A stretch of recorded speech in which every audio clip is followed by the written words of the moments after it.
അസ്സലാമു അലൈക്കും വറഹ്മത്തുള്ളാഹി. ബിസ്മില്ലാഹിർ റഹ്മാനിർ റഹീം. നമ്മളിപ്പോൾ ഒരു പുതിയ ഹിജറ വർഷത്തിലേക്ക് പ്രവേശിച്ചിരിക്കുകയാണ്. അപ്പോൾ മുഹറം മാസം അതിലൂടെ നമ്മൾ പോകുമ്പോൾ നമുക്കറിയാം അതിൽ ധാരാളം ചരിത്ര സംഭവങ്ങളൊക്കെ നടന്നിട്ടുള്ളൊരു മാസമാണ്.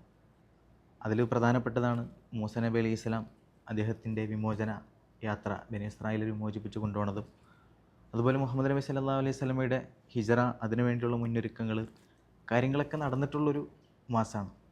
അപ്പോൾ അതിനെ വെറൊരു അതിൻ്റെ ചരിത്രം പറയുക എന്നതിലുപരി കുറച്ചും കൂടി നമ്മുടെയൊക്കെ ജീവിതത്തിലേക്ക് ചേർത്ത് വെക്കാൻ രൂപത്തിൽ അതിനൊന്ന് ആലോചിക്കാം എന്നാണ് ഉദ്ദേശിക്കുന്നത്. അപ്പോൾ നമ്മൾ ഹിജ്റയെ കുറിച്ച് ആലോചിക്കുമ്പോൾ നമ്മളെങ്ങനെയാണ് നമ്മുടെ ജീവിതത്തിലേക്ക് അതിൻ്റെ പാഠങ്ങൾ നമ്മൾ ഉൾക്കൊള്ളേണ്ടത്? ഇപ്പം നമ്മൾ ഈ ഒരു ഹിജറ കലണ്ടർ എന്ന് തന്നെ പറയുമ്പോൾ നമ്മളൊന്ന് ആലോചിച്ച് നോക്കി. വർഷം തുടങ്ങുന്നത് മുഹറം മാസം കൊണ്ടാണ്, വർഷം അവസാനിക്കുന്നത് ദുൽഹിജ്ജ മാസം കൊണ്ടും. ഇതുമായി ബന്ധപ്പെട്ട് ഇമാം ഹസനുൽ ബസ്രി റഹിമഹുല്ലാ പറയുന്നുണ്ട്, ഇന്നല്ലാഹ് ഇഫ്തതഹ സന ബിശഹ്രിൻ ഹറാമിൻ. അല്ലാഹു സുബ്ഹാനഹു വ തആല വർഷം തുടങ്ങുന്നത് വളരെ പവിത്രമാക്കപ്പെട്ട ഒരു മാസം കൊണ്ടാണ്, മുഹറം മാസത്തെയാണ് ഉദ്ദേശിക്കുന്നത്. വഖതമഹ ബിശഹ്രിൻ ഹറാമിൻ, അതുപോലെ തന്നെ പവിത്രമാക്കപ്പെട്ട മാസം കൊണ്ടാണ് അത് അവസാനിപ്പിക്കുന്നത്. അഥവാ പവിത്രമാക്കപ്പെട്ടത് കൊണ്ട് തുടങ്ങുകയും പവിത്രമാക്കപ്പെട്ടത് കൊണ്ട് അവസാനിക്കുകയും ചെയ്യുന്ന ഒരു വർഷം. അഥവാ ഇസ്ലാം അങ്ങനെയാണ് ഒരു സത്യവിശ്വാസിയുടെ ഒരു വർഷത്തെ തന്നെ ഫ്രെയിം ചെയ്യുന്നത്, ഹിജറ വർഷത്തിലൂടെ ഫ്രെയിം ചെയ്യുന്നത് എന്ന് നമുക്ക് ജീവിതത്തിന് അതെ, ഫ്രെയിം ചെയ്യുന്നത് പോലെ തന്നെയാണ്. എന്താണ് ഈ മുഹറത്തിന് ഇത്രയും പ്രാധാന്യം വരുന്നുണ്ടല്ലോ, ഈ മുഹറത്തിന് ഇത്രയും പ്രാധാന്യം വരാൻ കാരണം തന്നെ അതിൽ നടന്നിട്ടുള്ള ചരിത്ര സംഭവങ്ങളാണ്. ഒന്നാമത്തെ സംഭവം എന്ന് വെച്ച് കഴിഞ്ഞാൽ നമ്മുടെ നേരത്തെ ഇസാൻ സൂചിപ്പിച്ചതുപോലെ തന്നെ എന്താണ് ബനി ഇസ്രായേൽ സമുദായത്തിനെ ക്രൂരനായിട്ടുള്ള ഫിറഔനിൽ നിന്ന് എന്താണ് മാറ്റി ഒരു ഹിജ്റ വിമോചനം സാധ്യമാക്കുന്ന രീതിയിലേക്ക് ഒരു ഹിജ്റ മൂസാ നബി അലൈഹി സ്വലാം ഈജിപ്തിൽ നിന്ന് കനാനിലേക്ക് നടത്തുന്നുണ്ട്. അതേപോലെ തന്നെ ഇതിൻ്റെ പ്രചോദനം ഉൾക്കൊണ്ടുകൊണ്ട് തന്നെയാണ് റസൂൽ സല്ലല്ലാഹു അലൈഹി വസല്ലം റബീഉൽ അവ്വലിൽ ആ സമയത്ത് റസൂൽ സല്ലല്ലാഹു അലൈഹി വസല്ലം മദീനയിലേക്കും ഇങ്ങനെ ഒരു ഹിജ്റ നടത്തുന്നത്. ഇതൊക്കെ അതുപോലെ തന്നെ ഒരുപാട് സംഭവങ്ങൾ ഈ മുഹറം മാസത്തിൽ ഒരുമിച്ച് ചേർന്നതായി നമുക്ക് കാണാൻ കഴിയും.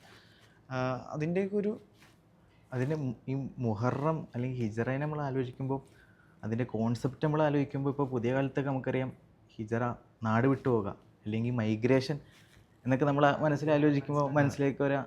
ഇപ്പോൾ പുതിയ കുട്ടികളൊക്കെ കുറച്ചുകൂടി ബെറ്റർ ഇൻഫ്രാസ്ട്രക്ചർ അതിനൊക്കെ വേണ്ടി നാട് വിട്ടൊരു പ്രത്യേകിച്ചൊരു അവരുടെ ഒരു കംഫർട്ട് സോണിലോട്ട് പോകുന്ന ഒരു പ്രവണത ഉണ്ട്. അപ്പോൾ അതുപോലെയാണ് റസൂല് പോയത്? അങ്ങനെയല്ല, റസൂല് പോയത് ശരിക്കും അദ്ദേഹത്തിൻ്റെ ഒരു വലിയൊരു വിഷൻ ഉണ്ടായിരുന്നു. അപ്പോൾ മക്കയിൽ അത് സാധ്യമാവാത്തതുകൊണ്ട് ഒളിച്ചു പോയതല്ല, പകരം അദ്ദേഹത്തിന് മദീനയിൽ എന്തിനു പോകണം, ശരിക്കും ഹിജറ എന്ന് പറഞ്ഞ ഒരു പോക്കായിരുന്നു എന്നതിലുപ്പുറം ഒരു തിരിച്ചു വരവായിരുന്നു എന്നുകൂടി നമ്മൾ ഹിജറയെ നമ്മൾ മനസ്സിലാക്കേണ്ടതുണ്ട്. ഈ കംഫേർട്ട് സോൺ എന്നൊക്കെ പറയുമ്പോഴേ ഇപ്പോൾ വിശുദ്ധ ഖുർആന് ഇതുമായി ബന്ധപ്പെട്ട് ഹിജറയും കംഫേർട്ട് സോണുമായി ബന്ധപ്പെട്ട് ചേർത്തുകൊണ്ട് നമുക്കൊരു പാഠം തരുന്നതായിട്ട് കാണാൻ കഴിയും. സൂറ നിസായിൽ അല്ലാഹു സുബ്ഹാനഹു വ തആല പറയുന്നുണ്ട്, വമൻ യഖ്റുജ് മിൻ ബൈതിഹി മുഹാജിറൻ ഇലല്ലാഹി വറസൂലിഹി. അള്ളാഹുവിനെയും റസൂലിനെയും ഉദ്ദേശിച്ചുകൊണ്ട് അവൻ്റെ വീട്ടിൽ നിന്ന് പുറത്തു പോകുന്നുവോ. അപ്പോൾ നമ്മൾ വീട് എന്നുള്ള പദമാണ് അവിടെ ഖുർആൻ ഉപയോഗിക്കുന്നത്. വീട് നമ്മൾ പലപ്പോഴും മനസ്സിലാക്കാറ് എന്താണ്, നമുക്ക് കംഫേർട്ട് സോണ്, നമുക്ക് എപ്പോഴും സമാധാനം തരുന്ന, നമുക്ക് എപ്പോഴും കയറി ചെല്ലാൻ പറ്റിയ ഒരു കംഫേർട്ട് സോണായിട്ടാണ് നമ്മൾ വീടിനെ കണക്കാക്കാറുള്ളത്. അപ്പോൾ ആ വീട്ടിൽ നിന്ന് പുറത്തിറങ്ങിക്കൊണ്ട് അള്ളാഹുവിനെയും റസൂലിനെയും ഉദ്ദേശിച്ചുകൊണ്ട് ഹിജറ ചെയ്യുന്നു, അഥവാ തൻ്റെ കംഫേർട്ട് സോണ് വിട്ടുകൊണ്ട് പുറത്തു പോകുന്നുവോ. ശേഷം പറയുന്നുണ്ട് വഹു യുദ്രിക്കുഹുൽ മൗത്ത് സുമ്മ യുദ്രിക്കുഹുൽ മൗത്ത്. അങ്ങനെ ആ വഴിയെ, ഹിജറ പോകുന്ന വഴിയെ അവന് എന്ത് ചെയ്യുകയാണ്, മരണത്തിന് കീഴടങ്ങുകയാണ്. മരണപ്പെടുകയാണെങ്കിൽ കൂടി ഫഖദ് വഖഅ അജ്റുഹു അലല്ലാഹ്, അവൻ്റെ അടുക്കൽ എന്താണ്, അള്ളാഹുവിൻ്റെ അടുക്കൽ അവന് പ്രതിഫലം ലഭിച്ചു എന്ന് വാഗ്ദാനം കൊടുക്കുന്നതായിട്ട്. സമാനമായ രീതിയിൽ നമുക്ക് റസൂൽ സല്ലല്ലാഹു അലൈഹി വസല്ലം പറയുന്ന ഒരു ഹദീസിൽ നമുക്ക് കാണാൻ കഴിയും. ഒരു ഹദീസ് സംഭവമായിട്ട് വിവരിക്കുന്നുണ്ട് ഹദീസിൽ. അതായത് 99 ആൾക്കാരെ കൊന്നതിന് ശേഷം അദ്ദേഹം ഒരു മനുഷ്യൻ ഒരു പണ്ഡിതൻ്റെ അടുത്ത് പോവുകയാണ്. പോയിട്ട് തൗബയുമായി ബന്ധപ്പെട്ട് 99 ആൾക്കാരെ ഞാൻ കൊന്നു, എനിക്കിനി തൗബയുണ്ടോ എന്നന്വേഷിച്ചുകൊണ്ട് ആ ഒരു പണ്ഡിതൻ്റെ അടുത്ത് പോകുന്ന സമയത്ത് ആ പണ്ഡിതൻ പറയുന്നത് സ്പോട്ടിൽ തന്നെ പറഞ്ഞു, പറ്റില്ല, നിങ്ങൾക്ക് തൗബയില്ല, നിങ്ങൾ 99 ആൾക്കാരെ കൊന്നതാ. എന്നിട്ട് ആ സമയത്ത് തന്നെ അദ്ദേഹം അയാളെയും കൂടെ കൊണ്ട് 100 പൂർത്തീകരിച്ചു.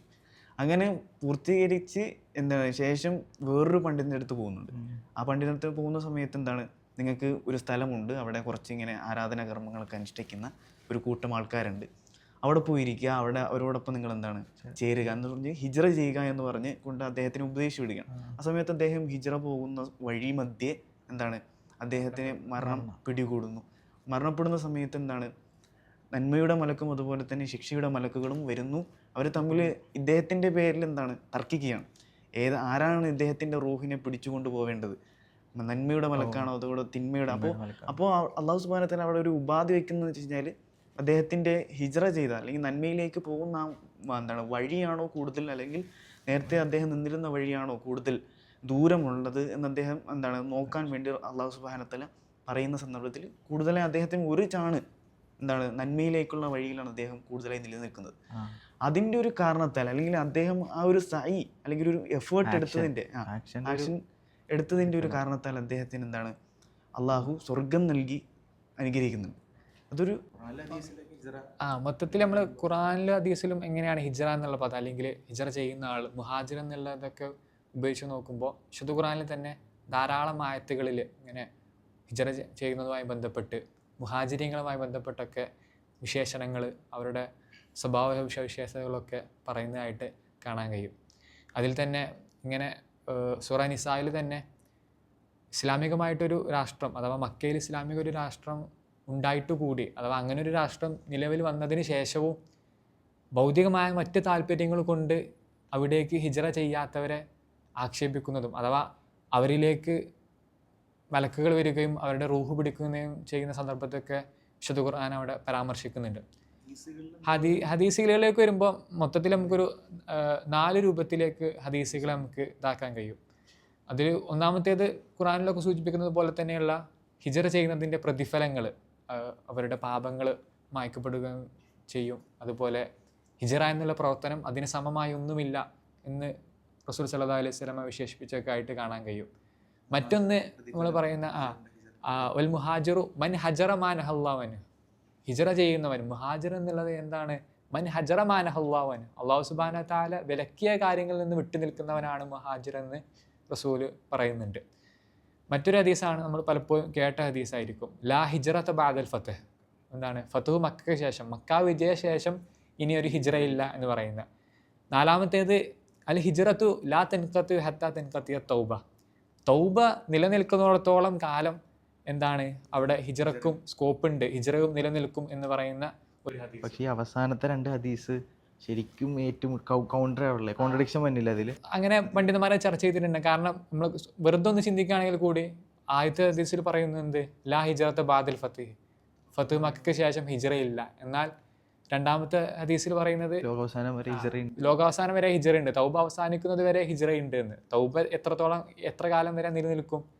എന്നാണോ സൂര്യൻ പടിഞ്ഞാറ് നിന്ന് ഉദിക്കുന്നത് അതുവരെ തൗബ ഉണ്ടെന്നാണ് റസൂല് വിശേഷിപ്പിക്കുന്നത്. അപ്പോൾ ഇതിന് മറുപടി ആയിക്കൊണ്ട് ധാരാളം മുഫസ്സിരീങ്ങൾ ഇതിൽ ഇക്കാര്യം ചർച്ച ചെയ്യുന്നുണ്ട്. ഇബ്നു ഉമർ റളിയല്ലാഹു അൻഹു ഇതിനെ പറ്റിയിട്ട് പറയുന്നുണ്ട്. ഈ ഒരു ഹിജ്റ അഥവാ ഈ ഒരു ഹദീസ് പറയുന്നത് ലാ ഹിജ്റത ബഅദൽ ഫത്ഹി എന്ന ഹദീസ്, അത് ആ ഒരു സമയത്ത് അഥവാ മക്ക ഒരു ഇസ്ലാമിക രാഷ്ട്രമായി കഴിഞ്ഞു, ഇനി അവിടെ നിന്ന് ഒരു ഹിജ്റയില്ല, അവിടെ നിന്ന് ഒരു മടക്കത്തിൻ്റെ ആവശ്യമില്ല, അല്ലെങ്കിൽ പ്രവാചകന് ഇനിയൊരു ഹിജ്റയുടെ ആവശ്യമില്ല. ആ ഒരു ഒക്കേഷനിൽ ആ ഒരു സന്ദർഭത്തിലേക്ക് മാത്രമേ ആപ്റ്റായിട്ടുള്ളതാണ് ആ ഹദീസ് എന്നാണ് റോഡ് ടു മക്ക ഒക്കെ എഴുതിയിട്ടുള്ള നമ്മുടെ മുഹമ്മദ് അസദ് അദ്ദേഹത്തിൻ്റെ തഫ്സീറിൽ എന്താ ഏതാണ് മെസ്സേജ് ഓഫ് ഖുർആൻ, അദ്ദേഹത്തിൻ്റെ ആ തഫ്സീറിൽ കുറച്ചുകൂടി എന്താണ് വളരെ മനോഹരമായ വേറൊരു പെർസ്പെക്റ്റീവിൽ ഇത് പറഞ്ഞു വെക്കുന്നുണ്ട്. എന്ന് വെച്ച് കഴിഞ്ഞാൽ ഒന്നാമത്തെ ഹിജ്റ എന്ന് പറയുന്ന റസൂൽ സല്ലല്ലാഹു അലൈഹി വസല്ലം ചെയ്യുന്ന ആ ഹിജ്റ എന്താണ് മക്കം ഫത്തോടുകൂടി അവസാനിച്ചു എന്നൊരു കൺസെപ്റ്റാണ്. എന്നാലും 2മത്തെ ഹിജ്റ അല്ലെങ്കിൽ തൗബ അവസാനിക്കുന്നത് വരെ അല്ലെങ്കിൽ തൗബയുടെ വാതിൽ അടയുന്നവരെയുള്ള എന്താണ് ഹിജ്റ നിലനിൽക്കുമെന്ന് പറയുന്ന ഹദീസ് എന്ന് പറയുന്നത് ഒരു ആത്മീയമായിട്ടുള്ള ഹിജ്റയാണ്. അതായത് തിന്മകളിൽ നിന്ന് അള്ളാഹു വിലക്കപ്പെട്ട കാര്യങ്ങളിൽ നിന്നുള്ള ഒരു മാറി ചിന്തിക്കുന്ന ഒരു ഹിജ്റയാണ്. നമ്മളിപ്പോൾ ഒരു ക്യാമ്പസ് ലൈഫൊക്കെ ജീവിക്കുന്ന മുന്നോട്ട് കൊണ്ടുപോകുന്ന ആൾക്കാരായിരിക്കും പലപ്പോഴും ഇത് നമുക്ക് കുറേ കൂടി റിലേറ്റ് ചെയ്യാൻ പറ്റുന്നതായിരിക്കും. കാരണം ആ രൂപത്തിൽ നമ്മുടെ ക്യാമ്പസ് ജീവിതങ്ങളൊക്കെ പല രൂപത്തിൽ ലിബറലിസത്തിൻ്റെ ഒക്കെ ഒരു ഇതിലേക്ക് എത്തിപ്പെടേണ്ട അതൊരു തന്നെയാണ്, ഒരു മനക്കരുത്ത് തന്നെയാണ് അത്. കാരണം നമ്മുടെ ചുറ്റും ഇപ്പോൾ എൻ്റെ ഒരു ഫ്രണ്ട് തന്നെ അവന് ഇപ്പോൾ ഡിഗ്രി ഫസ്റ്റ് ഇയർ ഒക്കെ ആയിട്ടാണ് പഠിക്കുന്നത്. പിന്നീട് വന്നിട്ട് ഇങ്ങനെ ബുദ്ധിമുട്ട് പറയുന്നുണ്ട്. അത്യാവശ്യം നിസ്കരിക്കുന്ന 5 നേരം നിസ്കരിക്കുന്ന ഒരു വിദ്യാർത്ഥിയാണ്. അപ്പോൾ അവനെ പലപ്പോഴും അവൻ്റെ ഫ്രണ്ട്സൊക്കെ വിട്ടു നിർത്തുന്നു. അല്ലെങ്കിൽ നമ്മൾ പലപ്പോഴും പറയാറുള്ള ലേബൽ, ദീനി എന്നുള്ള ലേബലൊക്കെ പറഞ്ഞുകൊണ്ട് അവനെ വിട്ടു നിർത്തുന്നു എന്ന് പറഞ്ഞുകൊണ്ട് പരിഭവം പറയുന്നുണ്ട്. അപ്പോൾ ഞാൻ അവനോട് മറുപടി പറഞ്ഞു, റസൂൽ സല്ലല്ലാഹു അലൈഹി വസല്ലമയും ഈ അർത്ഥത്തിൽ എന്ത് ചെയ്തിട്ടുണ്ട്, ആക്ഷേപങ്ങളും പരിഹാസങ്ങളും എന്നും എന്താണ് കേട്ടിട്ടുണ്ട്. അവിടെ അള്ളാഹു സുബ്ഹാനഹു വ തആല എന്താണ് മറുപടി കൊടുക്കുന്നത്? സൂറ മുസമ്മിൽ പറയുന്നുണ്ട്, വസ്ബിർ അലാ മാ യഖൂലൂൻ വഹ്ജുറുഹും ഹജ്റൻ ജമീല. വസ്ബിർ അലാ മാ യഖൂലൂൻ, അവർ ഈ പറയുന്നതിനൊക്കെ നീ സുബ്ർ കൈക്കൊള്ളുക, നീ ക്ഷമ കൈക്കൊള്ളുക. അവരെന്താ വെച്ചാൽ പറഞ്ഞോട്ടെ. വഹ്ജുറുഹും ഹജ്റൻ ജമീല, അവരെ നീ അവരുടെ പാട്ടിനേക്ക് ഇട്ടേക്കുക. ഇതേ പദമാണ്, ഹിജ്റ എന്നുള്ള അതേ പദത്തിൽ നിന്ന് തന്നെയാണ് ഈ ആയത്തിൻ്റെ ഇതും എടുക്കുന്നത്. വഹ്ജുറുഹും ഹജ്റൻ ജമീല, അവരെന്താണെന്ന് വെച്ചാൽ പറഞ്ഞോട്ടെ. ഈ അള്ളാഹു വിലക്കിയ കാര്യങ്ങൾ വിട്ടു നിൽക്കുക എന്നുള്ളത്, ഇപ്പം നമ്മൾ നമസ്കാരം എന്നുള്ളത് എന്താണ്, ഒരു സത്യവിശ്വാസം സംബന്ധിച്ചിടത്തോളം അവൻ്റെ ബെയർ മിനിമം ആയിട്ടുള്ളൊരു ഇബാദത്താണ്, ചെയ്യേണ്ട കാര്യമാണ്. അത് ചെയ്യുമ്പോൾ പോലും അവനിങ്ങനെ ലേബൽ ചെയ്യപ്പെടുന്നുണ്ടെങ്കിൽ അത്രത്തോളം പ്രശ്നവൽക്കരിക്കേണ്ടതാണ് നമ്മൾ മനസ്സിലാക്കേണ്ടതുണ്ട്. ഇപ്പോൾ ഈ നമുക്ക് എല്ലാവർക്കും അറിയാവുന്നൊരു ഹദീസായിരിക്കും. ഇപ്പോൾ മദ്രസയിൽ പഠിക്കുന്ന ഏറ്റവും മിനിമം കുട്ടികൾക്ക് പോലും അതറിയാം. ഏതാ? ഇന്നമൽ അമാലു ബിന്നിയാത്ത്, എല്ലാ പ്രവൃത്തികളുടെ അടിസ്ഥാനം നെയ്യത്തനുസരിച്ചായിരിക്കും. ഇപ്പം ശരിക്കും ഈ ഹദീസിൻ്റെ കോണ്ടെക്സ്റ്റ് നമ്മൾ പരിശോധിച്ചാൽ നേരെ കണക്ട് ചെയ്യണത് എങ്ങോട്ടാണ്? അത് ഹിജ്റയിലോട്ടാണ് നമുക്ക് മനസ്സിലാവും. ഇപ്പോൾ ആ ഹദീസിൻ്റെ ബാക്കി നമുക്കറിയാം, ഇന്നമാലുക്കുൽ ഇംറിഇൻ മാനവ, പിന്നെ ഫമൻ കാനത്ത് ഹിജ്റത്തുഹു ഇലല്ലാഹി വറസൂലിഹി ഫഹിജ്റത്തുഹു ഇലാ റസൂലിഹി. ആര് അള്ളാഹുവിനും റസൂലിനും വേണ്ടിയാണ് ഹിജ്റ ചെയ്യുന്നത്, അവൻ അള്ളാഹു റസൂലിലേക്ക് ഹിജ്റ ചെയ്തു. ഇനി ഫമൻ കാന ഹിജ്റത്തുഹു ഇല ദുനിയ ഫയുസീബുഹ, അവനിനി ദുനിയാവാ ഹിജ്റയിൽ ഉദ്ദേശിക്കണമെങ്കിൽ അവനിക്ക് ആ ദുനിയാവേ ലഭിക്കുള്ളൂ. അപ്പോൾ നമ്മൾ ഹിജ്റയെ കുറിച്ച് ആലോചിക്കുമ്പോൾ ഒരു മനുഷ്യൻ അല്ലെങ്കിൽ ഒരു സ്വഹാബി ഹിജ്റ ചെയ്യുന്നത്, അവൻ അത്രയും നാൾ അധ്വാനിച്ച് എല്ലാം സാക്രിഫൈസ് ചെയ്തിട്ട് അവന് ഹിജ്റ പോവാം. അപ്പം അത്രയും കഷ്ടപ്പെട്ടൊരു സാക്രിഫൈസ് ചെയ്തിട്ട് അദ്ദേഹം ഹിജ്റ പോകുമ്പോഴും അവൻ്റെ ആ ഒരു ലക്ഷ്യം നെയ്യത്ത് മാറിപ്പോയി കഴിഞ്ഞാൽ അവൻ്റെ ആ ഒരു ആക്ഷൻ അത് വേസ്റ്റായിപ്പോയി. അപ്പോൾ ഈ നെയ്യത്തിൻ്റെ വലിയൊരു പാഠം കൂടി നമ്മൾ പഠിച്ച ആ ഒരു ഹദീസിൻ്റെ കോണ്ടെക്സ്റ്റ് അങ്ങോട്ടാണ് കണ്ടിട്ടാവണത്, അത് ഹിജ്റയിലോട്ടാണ് കണ്ടിട്ടാവണത്. അതാണ് കാരണം നമുക്ക് ചെയ്യാൻ പറ്റുന്നതിൻ്റെ ഏറ്റവും വലിയ സാക്രിഫൈസാണ് ഹിജ്റ എന്ന് പറയുന്നത്. ആ ഹിജ്റയുടെ പോലും നിയ്യത്ത് മാറിക്കഴിഞ്ഞാൽ പിന്നെ പോയി. അത് എന്താണ്, ദുന്യാവിൽ എന്തെങ്കിലും കിട്ടാൻ വേണ്ടിയിട്ടാണ് ഇവിടെ ചെയ്തതെങ്കിൽ അത് കിട്ടും. പക്ഷെ നേരെ മറിച്ച് അള്ളാഹിൻ്റെ അടുക്കൽ ആ ചെയ്ത സാക്രിഫൈസിനൊരു പ്രതിഫലം ഉണ്ടാവില്ല. ഈ അള്ളാഹിൻ്റെ മാർഗത്തിലെല്ലാം കൊടുക്കുക എന്നുള്ളത് അതൊരു കിട്ടേണ്ട, നമ്മൾ ആർജിച്ചെടുക്കേണ്ട ഒരു കഴിവ് തന്നെയാണ്. അതിൽ നമുക്ക് വലിയൊരു ഉദാഹരണം, വലിയൊരു മാതൃകയായിട്ട് അബൂബക്കർ റളിയല്ലാഹുവിനെ കാണാൻ കഴിയും. ആ ഹിജ്റയുടെ ഒരു സന്ദർഭം നമുക്കറിയാം. റസൂൽ സല്ലല്ലാഹു അലൈഹി വസല്ലമയും അബൂബക്കർ റളിയല്ലാഹുവിനൊക്കെ അവസാനമാണ് ഹിജ്റ ചെയ്യുന്നത്. അപ്പോൾ ആ പോകുന്ന ആ ഒരു സന്ദർഭം, ആ ഒരു ദിവസം റസൂൽ സല്ലല്ലാഹു അലൈഹി വസല്ലമ അബൂബക്കർ റളിയല്ലാഹുവിൻ്റെ അടുക്കലേക്ക് വരുന്നുണ്ട്. അപ്പോൾ ആ സമയത്താണ് വരുന്നത്. സാധാരണ അബൂബക്കർ റളിയല്ലാഹുവിനെ അങ്ങനെ സന്ദർശിക്കാറ് ഇല്ലാത്തൊരു സമയത്താണ് വരുന്നത്. അപ്പോൾ തന്നെ അബൂബക്കർ റളിയല്ലാഹുവിന് ഒരു സംശയമുണ്ട്, എന്തോ ഒരു പ്രധാനപ്പെട്ട കാര്യം പറയാനാണ് റസൂൽ വരുന്നതെന്ന് മനസ്സിലായിട്ടുണ്ട്. അപ്പോൾ റസൂൽ പറയുന്നുണ്ട്, നമുക്ക് ഹിജ്റ പോകാൻ അനുമതി കിട്ടിയിട്ടുണ്ട്, അള്ളാഹുവിൽ നിന്ന് അനുമതി കിട്ടിയിട്ടുണ്ട് എന്ന് പറയുന്നുണ്ട്. അപ്പോൾ സ്വാഭാവികമായിട്ടും അബൂബക്കർ റളിയല്ലാഹു ചോദിക്കുന്നുണ്ട്, അസ്സുഹബത്തി യാ റസൂലല്ലാഹ്, റസൂലെ ഒപ്പം ആരാണ് എന്ന് ചോദിക്കുന്നുണ്ട്. അപ്പോൾ റസൂൽ പറയുന്നുണ്ട്, അസ്സുഹബ അഥവാ നീ തന്നെയാണ്, അബൂബക്കറെ നീ തന്നെയാണ് ഒപ്പമുള്ള ആൾ എന്ന് പറയുന്നുണ്ട്. ആ ഒരു സന്ദർഭം മകൾ ആയിഷ റളിയല്ലാഹു അൻഹ വിവരിക്കുന്നുണ്ട്. ഒരാൾ സന്തോഷം കൊണ്ട് കരയുന്നത് എങ്ങനെയാണ് എന്ന് ഞാൻ അന്ന് എൻ്റെ ഉപ്പായിലൂടെയാണ് ആദ്യമായിട്ട്, ഇങ്ങനെ സന്തോഷം കൊണ്ട് ഒരാൾ കരയുന്നത് ആദ്യമായിട്ട് ഞാൻ എൻ്റെ ഉപ്പായിലൂടെയാണ് കാണുന്നത് എന്ന് ആ ഒരു സന്ദർഭത്തെ വിവരിച്ചുകൊണ്ട് പറയുന്നുണ്ട്. പിന്നെ അബൂബക്കർ റളിയല്ലാഹു അൻഹു നടത്തിയ പ്ലാനിങ്ങുകൾ അത് വളരെ വലിയതാണ്. ഒട്ടകങ്ങൾ 2-3 മാസം മുന്നേ തന്നെ ഒട്ടകങ്ങൾ നല്ല പച്ചിലകളൊക്കെ കൊടുത്തിട്ട് ഒട്ടകത്തെ പ്രിപ്പയർ ആക്കി വെക്കുന്നുണ്ട്. പിന്നെ ഭക്ഷണത്തിന് വേണ്ടിയിട്ട് തൻ്റെ മകൾ അസ്മാ റളിയല്ലാഹു അൻഹയെ ഭക്ഷണത്തിന് വേണ്ടിയിട്ട് ഏൽപ്പിക്കുന്നുണ്ട്. അതുപോലെ അബ്ദുല്ലാഹി ഇബ്നു അബൂബക്കറിനെ അവർ ഗുഹയിൽ നിൽക്കുമ്പോൾ വാർത്തകൾ എത്തിക്കാൻ വേണ്ടിയിട്ട് അബ്ദുല്ലാഹി ഇബ്നു അബൂബക്കർ റളിയല്ലാഹു അൻഹുവിനെ ഏൽപ്പിക്കുന്നുണ്ട്. പിന്നെ അതുപോലെ ആട്ടിടയൻ ഫുഹൈറ ഒരേ സമയം അവർക്ക് പാലെത്തിച്ചു കൊടുക്കുകയും അതേസമയം ഈ അബ്ദുല്ലാഹി ഇബ്നു അബൂബക്കർ എന്താണ് വയ്യെത്തിച്ചു കൊടുക്കുമ്പോൾ ആ ഒരു കാൽപ്പാടുകൾ നീക്കാനും എന്താണ് ആമിർ ഇബ്നു ഫുഹൈറ തൻ്റെ ആടുകളെ കൊണ്ട് ആ വഴിയിലൂടെ നടക്കുകയൊക്കെ ചെയ്യുന്നുണ്ട്. അപ്പോൾ ഈ ഒരു ഒപ്പം അബൂബക്കർ റളിയല്ലാഹു തൻ്റെ മൊത്തം ധനവും തൻ്റെ പക്കലെടുക്കുന്നുണ്ട്. അപ്പോൾ അള്ളാഹിൻ്റെ മാർഗത്തിൽ സമ്പത്തെയും മക്കളും തൻ്റെ കീഴിലുള്ള ഇടയന്മാരെല്ലാവരെയും കൊടുക്കുന്ന ഒരു മനോഹരമായ കാഴ്ചയാണ് നമുക്ക് അബൂബക്കർ റളിയല്ലാഹു കാണാൻ കഴിയും. എടുത്തു നോക്കുമ്പോൾ അങ്ങനെയാണ് സ്വഹാബത്തിൻ്റെ ഒരു സ്വഭാവം, അവർ വളർത്തിയെടുക്കപ്പെട്ട റസൂൽ സ്വല്ലല്ലാഹു അലൈഹി വസല്ലം അവരെ വളർത്തിയതും അങ്ങനെയാണെന്ന് നമുക്ക് കാണാൻ കഴിയും. കാരണം ഇപ്പോൾ അബൂബക്കറിനെ റളിയല്ലാഹു അൻഹു പോലെ തന്നെയാണ് എന്താണ് സുഹൈബ് റൂമി എന്ന് പറയുന്ന അദ്ദേഹത്തിൻ്റെ ചരിത്രം നമ്മളൊന്ന് വായിച്ചു നോക്കുമ്പോൾ ഇതേപോലെ തന്നെ അദ്ദേഹം എന്താണ് മദീനയിലേക്ക് പുറപ്പെടാൻ വേണ്ടി അല്ല ഹിജ്റ ചെയ്യാൻ വേണ്ടി പോകുന്ന സന്ദർഭത്തിൽ അദ്ദേഹം എന്താണ് ഖുറൈശികളെ തടയാണ്. ഖുറൈശികളെ തടഞ്ഞുകൊണ്ട് പറയുന്നത് താങ്കൾ ഇവിടെ എന്താണ് ദരിദ്രനായിക്കൊണ്ട് ഇവിടെ വന്നു എന്നതിന് ശേഷം എന്താണ് ഇവിടെ ധനികനായിക്കൊണ്ട് എന്താണ് നമ്മളിൽ നിന്നൊക്കെ കാശുണ്ടാക്കിയതിന് ശേഷം നിങ്ങൾ ധനവും കൊണ്ട് പോവുകയാണോ എന്ന് ചോദിച്ച് അവനെ അദ്ദേഹത്തിനെ തടഞ്ഞു നിർത്തുന്നുണ്ട്. അപ്പോൾ അദ്ദേഹം പറയുന്നത് എന്നാൽ എൻ്റെ ധനമെല്ലാം നിങ്ങൾക്ക് തരാം, ഇതിന് ശേഷം എനിക്ക് മദീനയിലേക്ക് പോകാൻ കഴിയുമോ എന്ന് ചോദിക്കുന്ന സന്ദർഭത്തിൽ ഓക്കെ അങ്ങനെ ആ ഒരു ടേംസിൽ അവർ സമ്മതിക്കുകയും അങ്ങനെ എന്താണ് സുഹൈബ് റൂമി റളിയല്ലാഹു അൻഹു അദ്ദേഹം പൂർണ്ണമായിട്ട് ആ ധനം കൊടുക്കുകയും മദീനയിലേക്ക് പലായനം ചെയ്യുകയും ചെയ്യുന്ന സന്ദർഭമുണ്ട്. ആ സന്ദർഭത്തിൽ റസൂൽ സല്ലല്ലാഹു അലൈഹി വസല്ലം അദ്ദേഹത്തിനോട് ചോദിക്കുന്നത് അല്ലെങ്കിൽ പറയുന്നത് എന്താണ് താങ്കളുടെ കച്ചവടം ലാഭകരമായി അബു യഹിയ എന്ന് പറഞ്ഞിട്ട്. ഇതിലിപ്പോൾ നിങ്ങൾ നമ്മൾ ആലോചിച്ച് നോക്കിയാൽ ഇപ്പോൾ ഭൗതികമായിട്ട് ആലോചിച്ച് നോക്കിയാൽ മൊത്തം അദ്ദേഹം അക്കാലം മൊത്തം ഉണ്ടാക്കിയ ദരിദ്രനായിട്ടാണ് വന്നതെന്ന് പറഞ്ഞു, ധനികനായിട്ട് മാറി, മൊത്തം ധനം ഖുറൈശികൾക്ക് കൊടുത്തു. ഭൗതികമായിട്ട് നോക്കുമ്പോൾ എന്താണ് പ്രത്യേകിച്ച് ഒരു ലാഭമില്ലാത്ത വെറും നഷ്ടക്കച്ചവടമാണ് അവിടെ ചെയ്യുന്നത്. അത് നന്നായിട്ട് കണക്ട് ചെയ്യാൻ പറ്റും. ഇപ്പോൾ നമ്മൾ കുറേ കാലം നമ്മൾ അധ്വാനിക്കുക, അപ്പോൾ നമ്മളൊക്കെ അധ്വാനിക്കുക, നമ്മൾ പല ആവശ്യങ്ങളുണ്ട്.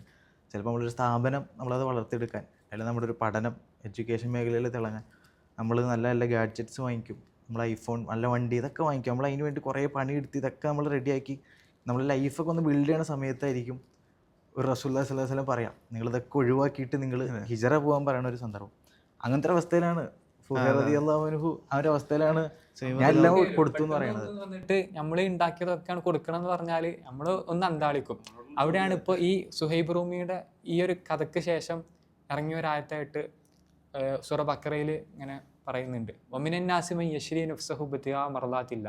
ജനങ്ങളിൽ കുറച്ച് ആളുകളുണ്ട് മൻ യശ്രി നഫ്സഹു ബിത്തിഗാ മർളാത്തില്ല, അള്ളാഹുവിൻ്റെ പ്രീതി അത് മാത്രം ഉദ്ദേശിച്ച് അള്ളാഹുവിൽ നിന്നുള്ള ആ ഒരു പ്രതിഫലം ഉദ്ദേശിച്ചുകൊണ്ട് സ്വന്തത്തെ തന്നെ വിൽക്കുന്ന കുറച്ച് ആളുകളുണ്ട്. അപ്പോൾ സുഹൈബ് റൂമിയാണ് അവിടെ ഉദ്ദേശിക്കുന്നത്. അപ്പോൾ ആ ഒരു കൂട്ടത്തിലേക്ക് നമ്മൾ എത്താൻ സാധിക്കുക, നമ്മൾക്ക് ഏറ്റവും പ്രിയപ്പെട്ടത് നമ്മൾ എത്രത്തോളം നമ്മൾ അധ്വാനിച്ചുണ്ടാക്കിയത് പോലും ഈ മാർഗത്തിൽ കൊടുക്കാൻ പറ്റുക എന്നുള്ളത് അതൊരു വലിയ ഈമാൻ തന്നെയാണ് എന്നാണ് ഞാൻ മനസ്സിലാക്കുന്നത്. അതാണ് നമുക്ക് അങ്ങനെ കഴിയുമോ എന്നുള്ളൊരു ചോദ്യം കൂടിയാണത്. റസൂൽ സല്ലല്ലാഹു അലൈഹി വസല്ലം ഈ ഹിജ്റയെ നമ്മളിങ്ങനെ വായിക്കുമ്പോൾ തന്നെ ഈ ഒരു പെർസ്പെക്റ്റീവിൽ വായിക്കുമ്പോൾ തന്നെ ഒരു വേറൊരു തലത്തു കൂടെ നമ്മളിത് വായിക്കേണ്ടതുണ്ടെന്ന് ഞാൻ മനസ്സിലാക്കുക. കാരണം എന്ന് വെച്ച് കഴിഞ്ഞാൽ ഒരു റസൂൽ സല്ലല്ലാഹു അലൈഹി വസല്ലം നടത്തിയിട്ടുള്ള ആ ഒരു സ്ട്രാറ്റജി അതല്ലെങ്കിൽ ഒരു പ്ലാനിങ്ങിലൂടെയൊക്കെയാണ് റസൂൽ സല്ലല്ലാഹു അലൈഹി വസല്ലം ഈ ഹിജ്റ നടത്തിയെന്ന് നമുക്ക് കാണാൻ കഴിയും. കാരണം എന്ന് വെച്ച് കഴിഞ്ഞാൽ അദ്ദേഹം ഈ ഒരു എന്താണ് ഹിജ്റ ചെയ്യേണ്ടിയിരിക്കുന്നു എന്ന് റസൂൽ സല്ലല്ലാഹു അലൈഹി വസല്ലം നുബൂവത്ത് കിട്ടുന്ന ആ സന്ദർഭത്തിൽ തന്നെ അദ്ദേഹം അറിയുന്നുണ്ട്. അദ്ദേഹം എന്താണ് വറഖത്ത് ബിൻ നൗഫലിൻ്റെ അടുത്തേക്ക് പോകുന്ന സന്ദർഭം അദ്ദേഹം എന്താണ് നുബൂവത്തിന് കിട്ടിയ ശേഷം ഇങ്ങനെ അത്ഭുതപ്പെട്ട് അദ്ദേഹത്തിനോട് പോയത് എന്താണ് സംഗതി ഒന്ന് വിരിച്ചേരി എന്ന് പറഞ്ഞിട്ട് പോകുന്ന സന്ദർഭത്തിൽ ഇത് മൂസാ നബി അലൈഹി ഇസ്ലാമയുടെ അതേ ദിവ്യബോധനം തന്നെ ആ ദൂതൻ തന്നെയാണ് താങ്കളുടെ അടുത്തേക്ക് വന്നത്.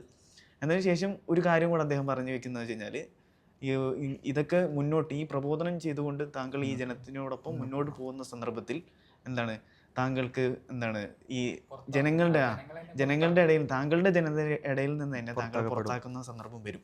ആ സന്ദർഭത്തിൽ എന്താണ് ഞാൻ കൂടെ ഉണ്ടെങ്കിൽ താങ്കളെ ഞാൻ എന്താണ് കൂടെ നിൽക്കും സഹായിക്കും എന്ന് അദ്ദേഹം മുന്നറിയിപ്പ് നൽകുന്നുണ്ട്.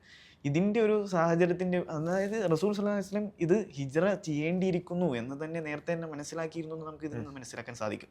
അതുപോലെ തന്നെ എന്താണ് ഇതുമായി ബന്ധപ്പെടുത്തി തന്നെ നമുക്ക് സൂറത്ത് ഇസ്രായിലെ ആ ആയത്ത് നമുക്ക് ബന്ധിപ്പിക്കാവുന്നതാണ്. അതായത് റബ്ബി അദ്ഖിൽനി മുദ്ഖല സിദ്ഖിൻ വഖ്രിജ്നി മുഖ്റജ സിദ്ഖിൻ വജഅൽനി മിൻ ലദുൻക സുൽത്താനൻ നസീറ. അതായത് എന്നെ പ്രവേശിപ്പിക്കുകയാണെങ്കിൽ എന്താണ് സത്യത്തിൻ്റെ മാർഗത്തിലൂടെ നീ എന്നെ പ്രവേശിപ്പിക്കണമെന്ന് പറയാം. അപ്പോൾ റസൂൽ സല്ലല്ലാഹു അലൈഹി വസല്ലമയോട് എന്താണ് അല്ലാഹു സുബ്ഹാനഹു വ തആല ദുആ ചെയ്യാൻ വേണ്ടി കൽപ്പിക്കുകയാണ്. എങ്ങനെയാണ് ഈ സത്യത്തിൻ്റെ മാർഗത്തിലൂടെ എന്താണ് പ്രവേശിക്കുക? റസൂൽ സല്ലല്ലാഹു അലൈഹി വസല്ലം ഒരുപാട് ഓപ്ഷൻസ് ഉണ്ട്. ഒന്നെന്ന് വെച്ച് കഴിഞ്ഞാൽ ത്വയ്ഫാണ്, രണ്ടാമത്തെ എന്താണ് എത്യോപ്യ, മൂന്നാമതായി കൊണ്ട് മദീനയുണ്ട്. എന്തുകൊണ്ട് മദീന എന്നുള്ളൊരു ചോദ്യം ഉണ്ടല്ലോ. എന്തുകൊണ്ട് റസൂൽ സ്വല്ലല്ലാഹു തോയിഫ് തിരഞ്ഞെടുത്തില്ല? ആ സന്ദർഭത്തിൽ മനസ്സിലാക്കേണ്ടത്, തോയിഫിൽ നമ്മൾ നോക്കുമ്പോൾ എന്താണ്, അവിടെ കുറച്ചുകൂടെ കച്ചവടവുമായി ബന്ധപ്പെട്ട അല്ലെങ്കിൽ പ്രമാണികളാണ്. ആ പ്രമാണികൾ എന്ന് പറയുന്നത് എന്താണ്, അവരുടെ കച്ചവടവും അതുമായി ബന്ധപ്പെട്ട് കിടക്കുന്നത് ഖുറൈശികളുടെ രാഷ്ട്രീയ ഘടനയുമായി ബന്ധപ്പെട്ട് കിടക്കുന്നതാണ്. അതുകൊണ്ട് തന്നെ അവിടെ ഒരു എന്താണ് പോയിട്ട് അവരെ ഒന്ന് ഇതാക്കാൻ അവിടെ ഒരു ഒരു എന്താണ് ഇസ്ലാമിൻ്റെ വിഷൻ പ്രചരിപ്പിക്കാൻ കഴിയുന്ന ഒരു പ്രതലല്ല പുറത്താക്കിയത്. അതെ, ഒരിക്കലും അത് അക്സെപ്റ്റ് ചെയ്യാൻ പറ്റൂല. ഖുറൈശികളെ തെറ്റിപ്പിച്ചുകൊണ്ടുള്ള ഒരു നേതാവിനെ അവരുടെ കൂട്ടത്തിലേക്ക് എടുക്കുക എന്നുള്ള പറയുന്നത് ഒരിക്കലും അക്സെപ്റ്റ് ചെയ്യാൻ പറ്റൂല. അതുകൊണ്ടാണ് അങ്ങേയറ്റത്തെ ഇതുകൊണ്ട് അവിടെ നിന്ന് പുറത്താക്കുന്നത്. പിന്നെ രണ്ടാമതായിക്കൊണ്ട് എന്തുകൊണ്ട് റസൂൽ സ്വല്ലല്ലാഹു അലൈഹി വസല്ലം എത്യോപ്യ തിരഞ്ഞെടുത്തില്ല എന്നാണ്. എത്യോപ്യ എടുക്കാത്തതിന്റെ കാരണം റസൂൽ സ്വല്ലല്ലാഹു അലൈഹി വസല്ലം അവിടെ പോയത് എന്താണ്, ഒരു അഭയകേന്ദ്രം തിരഞ്ഞുകൊണ്ടല്ല. അഭയകേന്ദ്രം തിരഞ്ഞുകൊണ്ട് പോയെങ്കിൽ റസൂൽ സ്വല്ലല്ലാഹു അവിടെ മതി, എത്യോപ്യ മതി. കേന്ദ്രം തിരഞ്ഞല്ല നല്ല ഉദാഹരണമാണ് റസൂൽ സ്വല്ലല്ലാഹു, അതായത് ചില ചരിത്രകാരന്മാർ എന്താണ് വിവരിക്കുന്നത് അങ്ങനെയാണ്. നമ്മൾ നോക്കുമ്പോൾ എന്താണ് തിരിച്ചാണ് റസൂൽ സ്വല്ലല്ലാഹു അലൈഹി വസല്ലം പോയത് എന്താണ്, ഒരു അഭയകേന്ദ്രത്തിന് വേണ്ടിയാണ്. റസൂൽ സ്വല്ലല്ലാഹു ഇവിടെ എന്താണ് കൊടിയ പീഡനങ്ങൾ അനുഭവിച്ചപ്പോൾ അതിൽ നിന്നൊക്കെ ഒളിച്ചോടിക്കൊണ്ടെന്നാണ് പോയെന്നാണ് ചില ചരിത്രകാരന്മാർ എഴുതുന്നത്. എന്നാൽ അങ്ങനെയല്ലേ, അങ്ങനെയാണെങ്കിൽ റസൂൽ സ്വല്ലല്ലാഹു അലൈഹി വസല്ലം എന്താണ് എത്യോപ്യയിലാണ്, അല്ലെങ്കിൽ അത് സ്വീകരിച്ചാൽ മതിയായിരുന്നു. മറിച്ച് ഒരു ഇസ്ലാമിൻ്റെ വിഷൻ രൂപീകരിക്കണമെങ്കിൽ അവിടെ പറ്റില്ല. കാരണം അവിടെ ഒരു രാഷ്ട്രീയ ഘടനയുണ്ട്, അതൊരു ക്രിസ്തീയമായിട്ടുള്ള ഒരു രാഷ്ട്രീയ ഘടനയുണ്ട് എന്ന് റസൂൽ സ്വല്ലല്ലാഹു അലൈഹി വസല്ലം മനസ്സിലാക്കി അവിടെ ഒരു ഇസ്ലാമിൻ്റെ വിഷൻ പൂർത്തീകരിക്കാൻ പറ്റുന്ന ഭാഗത്തിലുള്ളൊരു ഭൂമിക അല്ല, അല്ലെങ്കിൽ പ്രതലമല്ല എന്ന് അദ്ദേഹം മനസ്സിലാക്കുന്നത്. എന്നാൽ കുറച്ചുകൂടി എന്താണ് അദ്ദേഹം മനസ്സിലാക്കുന്നത് മദീനയാണ്. മദീന കാരണം എന്ന് വെച്ച് കഴിഞ്ഞാൽ അവിടെ എന്താണ് 4-5 ഗോത്രങ്ങളുണ്ട്. എന്താണ് ഖസറജ് ഗോത്രങ്ങൾ, അതുപോലെ തന്നെ 3 വിഭാഗം അതെ ആ ആൾക്കാരുമുണ്ട്, അതായത് ജൂതന്മാരുമുണ്ട്. ആ സമയത്ത് എന്താണ് അവിടെ ഒരു അങ്ങനെ 5 ഗോത്രങ്ങൾ ഉണ്ടെങ്കിൽ തന്നെയും അവിടെ ഒരു എന്താണ് നേതൃത്വം കൊടുക്കാൻ പറ്റുന്ന രീതിയിൽ ശേഷിയുള്ള ഒരു നേതൃത്വം, ഒരു കൺട്രോൾ ഇല്ല, എല്ലാവരെയും കൺട്രോൾ ചെയ്യുന്ന ഒരു തരത്തിലുള്ള ഒരു പോസിബിലിറ്റി ഇല്ല, അതുപോലെ തന്നെ ഒരു രാഷ്ട്രീയ ഘടനയില്ല. ആ സമയത്താണ് റസൂൽ സ്വല്ലല്ലാഹു അലൈഹി വസല്ലം അവിടേക്കുള്ള ഒരു എന്താണ് ഒരു ബെസ്റ്റ് ഓപ്ഷനായിട്ട് തിരഞ്ഞെടുക്കാൻ കഴിയുന്ന രീതിയിൽ മദീന. അതിനോട് ചേർത്ത് പ്രവാചകന്റെ വേറൊരു സ്ട്രാറ്റജി ആയിരുന്നു ഈ ഒന്നാം അക്കബോടമ്പടിക്ക് ശേഷം മിസ്അബ് ഉമൈർ റളിയല്ലാഹു അൻഹു മദീനയൊക്കെ നിശ്ചയിക്കുന്നത്. അതെ, അപ്പോൾ റസൂൽ ഇത് മുൻകൂട്ടി ഇതെല്ലാം പ്ലാൻ ചെയ്യണം നമുക്ക് മനസ്സിലാക്കാൻ കഴിയും. കാരണം മദീന എന്ന് പറയുന്നൊരു നല്ലൊരു പോസിബിളായിട്ടുള്ള സ്ഥലത്തിനെ പ്രവാചകൻ തിരഞ്ഞെടുക്കണം. എന്നിട്ട് ഒരു ഹിജറ ചെയ്ത് എത്തുമ്പോഴേക്കും അവരെ സ്വീകരിക്കാൻ മാത്രം നല്ല ഗ്രൗണ്ട് സെറ്റ് ചെയ്യണത് അത് വർഷങ്ങൾക്ക് മുമ്പേ മിസ്അബ് ഉമൈർ റളിയല്ലാഹു അൻഹുവിനെ അയച്ച് അവിടെ ആളുകൾക്ക് ഖുർആൻ പഠിപ്പിച്ച് പ്രവാചകനെ സ്വീകരിക്കാൻ മുസ്ലിങ്ങൾ ഇസ്ലാം സ്വീകരിച്ചവർ മാത്രമല്ല ജൂതന്മാർ പോലും ആരാ വരുന്നത്, ഈ മുഹമ്മദ് ആരാണ് എന്ന് കാണാൻ കൗതുകത്തോടുകൂടി കാത്തിരുന്ന മൊത്തത്തിലൊരു സർഫേസ് തന്നെ സെറ്റായി കഴിഞ്ഞിരുന്നു ആ ചെല്ലുമ്പോഴേക്ക്.